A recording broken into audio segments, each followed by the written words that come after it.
Als ich mich in dieses Thema hineingearbeitet habe, hätte ich nicht erwartet, dass es so ein großer Kampf zwischen Veganer bzw. Vegetarier und Fleischesser gibt.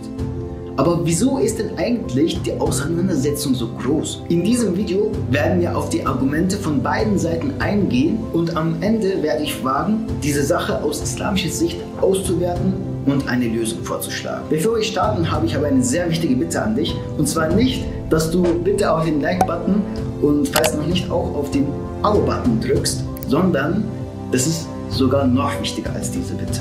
Und zwar, dass du dieses Video bitte unbedingt bis zum Schluss anschaust, denn wenn du das nicht machst, wirst du leider vieles missverstehen, das ist garantiert, denn das Thema ist wirklich sehr sensibel und daher meine Bitte an dich, danke im Voraus auch für die Likes und Abos und lass uns starten.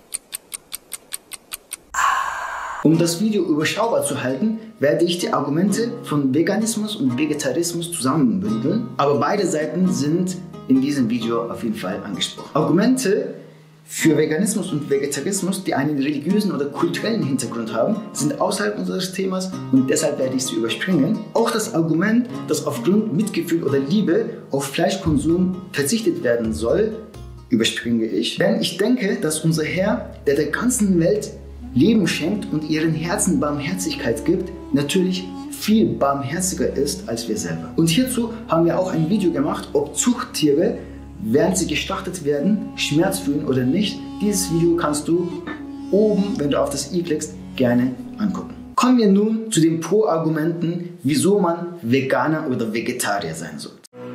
Es ist, glaube ich, kein Geheimnis mehr, dass für die Fleischproduktion sehr viel Energie und Ressourcen aufgebraucht werden. Ca. 15% aller von Menschen verursachten Treibhausgase gehen auf die Fleischindustrie zurück. Das ist so viel, wie von allen Schiffen, Flugzeugen, LKWs und Autos zusammen produziert wird.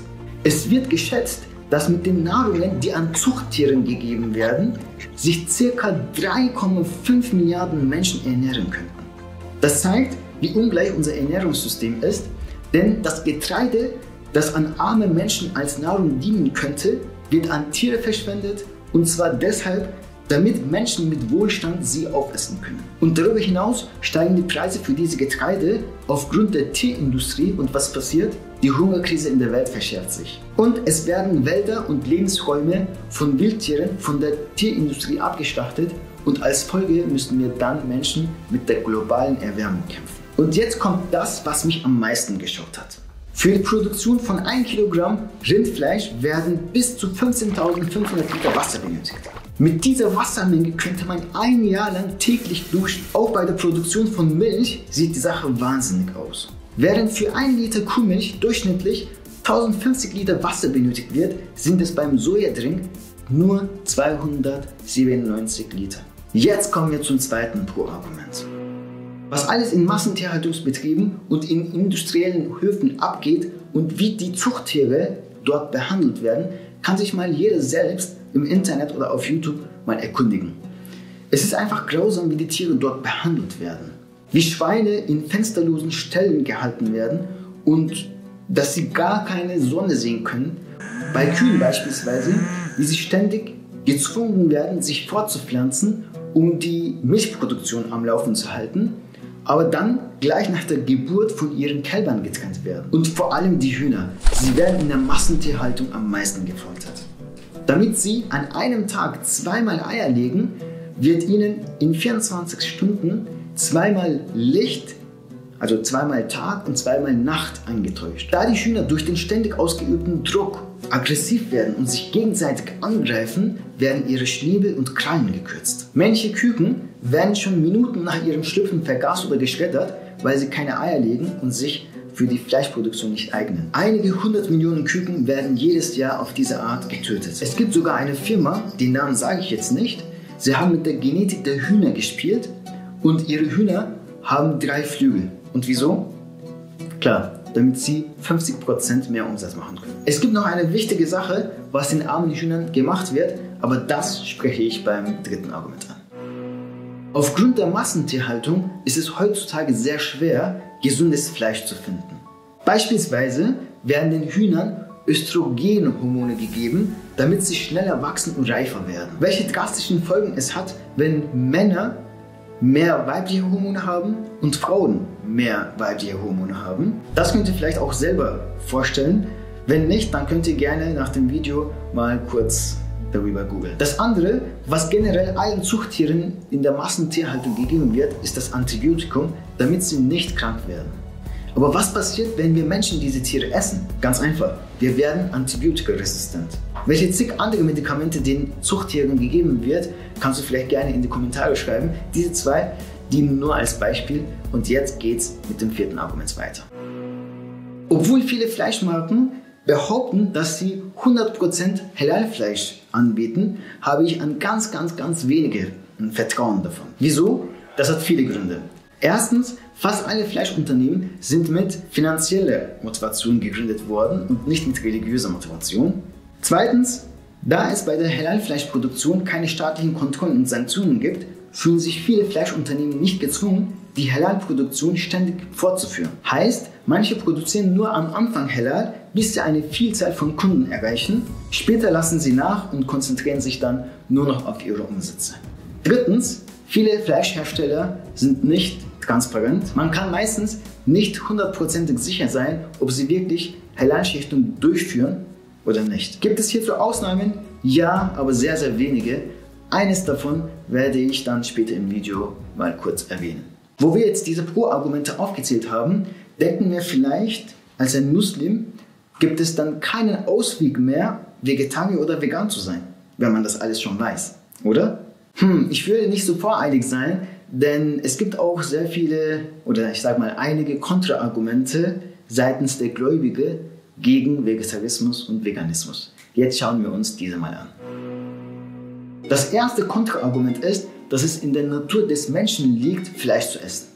Also, der Mensch ist von Natur aus so erschaffen worden, also nicht von Natur, von Gott aus so erschaffen worden, dass er Fleischesser ist. Früher konnte man vielleicht nicht wissenschaftlich belegen, welche Vorteile der Fleischkonsum für den menschlichen Körper hat, aber heutzutage sieht es ein bisschen anders aus. Wir wissen, dass im Fleisch alle Fette, Kohlenhydrate, Proteine, Vitamine, Mineralien und Aminosäuren enthalten sind, die wir für unseren Körper brauchen. Darunter auch Vitamin B12, das in Pflanzen kaum zu finden ist. Aber selbst Vitamin C kann man aufnehmen, wenn man die Organe des Tieres verspeist. Eine in Deutschland durchgeführte Studie hat gezeigt, dass 26% der Vegetarier und 52% der Veganer einen B12-Vitaminmangel haben und auch damit verbundene gesundheitliche Probleme. Und nun kommen wir zum letzten und vielleicht auch zum stärksten Kontraargument. Hierzu möchte ich von vielen Koranversen nur einige davon erwähnen. Ihr habt in den Viehherden ein Zeichen, aus dem ihr die Lehre ziehen sollt. Wir lassen euch aus ihren Leibern Milch zukommen und ihr zieht auch sonst vielerlei Nutzen aus ihnen und ihr ernährt euch davon. Ihr sollt von allen euch erlaubten Tieren essen, bei deren Schlachtung der Name Gottes ausgesprochen wurde, wenn ihr wirklich an seine Zeichen glaubt. Wir haben dir die Fülle gegeben, bete darum zu deinem Herrn und opfere. Bei diesem letzten Vers haben fast alle islamische Gelehrten einen Konsens, dass hier das Opfern bzw. Schächten von Zuchttieren geboten wird. Es gibt noch weitere Koranverse über den Fleischkonsum, aber diese, denke ich, würden erstmal ausreichen. Aus diesen Versen hervorgehend kann man sagen, dass Fleisch- und Milchprodukte an Menschen als Gnadengabe Gottes gegeben wurden. Deshalb darf man auf keinen Fall behaupten, dass der Konsum von Fleisch und Milch nicht in Ordnung ist. Denn Gott hat es für Menschen erlaubt. Es ist aber keine Pflicht, Fleisch zu konsumieren.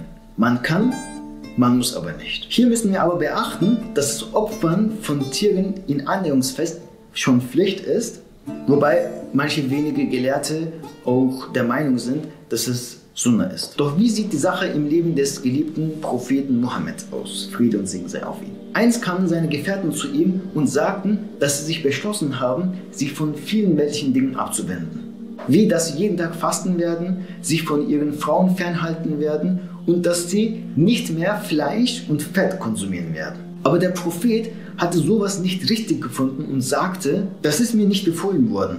Eure Seelen haben sicherlich ein Recht über euch. Deshalb fastet, aber macht auch Fastenbrechen. Betet zwar, aber schlaft auch. Ich selbst faste, mache aber auch Fastenbrechen. Ich esse sowohl Fleisch als auch Fett. Ich habe auch Beziehungen zu Frauen. Wer sich von meiner Sunna abwendet, ist nicht von mir. Wenn wir bis hierhin die Argumente gegenüberstellen, können wir vielleicht ein bisschen verwirrt sein und vielleicht keine eindeutige Entscheidung treffen können. Aber als ich noch weitere Überlieferungen vom Leben des Propheten Mohammed gelesen habe, war mir die Sache dann ganz klar. Und zwar, es wird überliefert, dass der Prophet nur an besonderen Tagen und nur dann Fleisch gegessen hatte, wenn es ihm angeboten wurde. Genau das entspricht dem, was heute Flexitarier genannt wird. Hier ist die Definition davon. Flexitarier sind flexible Vegetarier, die ihr Fleischkonsum bewusst einschränken und möglichst wenig, nur selten oder nur bestimmte Qualitäten von Fleisch essen. Sie stehen für einen gemäßigten, nachhaltigen und qualitätsorientierten Verzehr von Fleisch.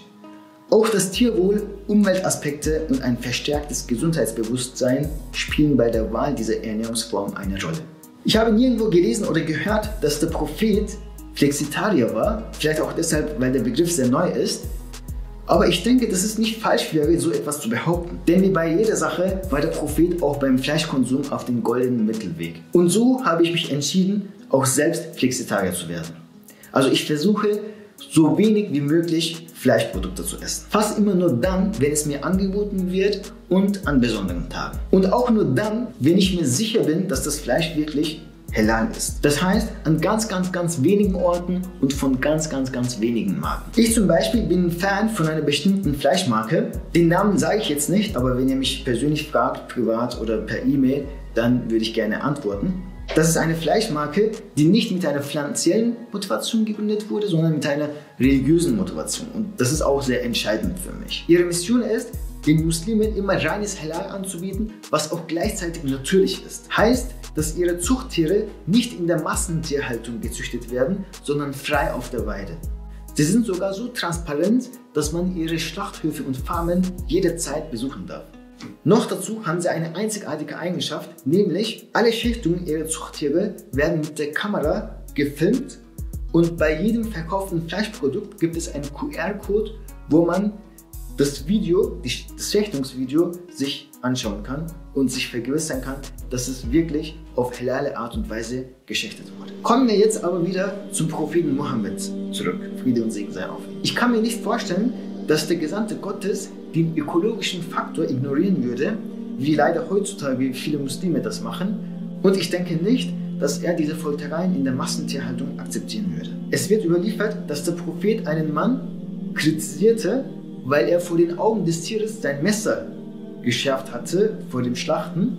Er sagte, was ist das? Oder willst du das Tier zweimal töten? Allein die von Abu Dawud überlieferte Hadith, dass man gut behandelte und gut gefütterte Tiere essen sollte, ist nicht mit der Massentierhaltung zu vereinbaren. Es besteht ein starker Kontrast zwischen der im Islam gezeigten Tiermoral und den Bedingungen, die heute zusammen mit Tausenden von Tieren täglich auf Farmen ausgesetzt sind. Es lohnt sich zu überlegen, ob unser Prophet in heutiger Zeit diese Methoden gutheißen würde. Selbst wenn wir an unsere eigene Gesundheit denken würden, wissen wir, dass Islam uns ermutigt, unsere Gesundheit und unser Wohlbefinden zu schützen. Sollten wir heute angesichts der Zusammenhang zwischen tierischen Produkten und chronischen Krankheiten nicht weniger Fleisch essen und mehr Gemüse essen? Ja, man kann Muslim sein, ohne tierische Produkte zu konsumieren. Man sollte aber deswegen die Fleischesser nicht herabsehen und beleidigen. Ebenso die Fleischkonsumenten haben nicht das Recht, die Vegetarier bzw. Veganer zu verachten und herabzublicken. Und Time to Refresh sollte es schon gar nicht missachten, nur weil wir dieses Video gemacht haben. Jeder kann für seinen eigenen Fleischkonsum entscheiden, aber wir können nicht verbieten, was Gott erlaubt hat und nicht gebieten, was er verboten hat. Denn Gott spricht im Koran Folgendes in sinngemäßer Übersetzung: O ihr Gläubigen, verbietet nicht die guten Dinge, die Gott euch erlaubt hat, und übertretet nicht seine Vorschriften, denn Gott liebt diejenigen nicht, die seine Gebote übertreten. Nun sind wir fertig. Kannst du dir vorstellen, falls noch nicht, Flexitarier zu werden und deinen Fleischkonsum zu reduzieren? Was denkst du über die Pro- und Kontra-Argumente, die wir im Video genannt haben? Und hat dich das Video dazu bewegt, deinen Fleischkonsum vielleicht ein bisschen zu reduzieren? Bitte schreibe unten rein und lass unsere Meinungen austauschen. Danke, dass du das Video bis hierhin angeschaut hast. Bleib gesund und bis zum nächsten Mal.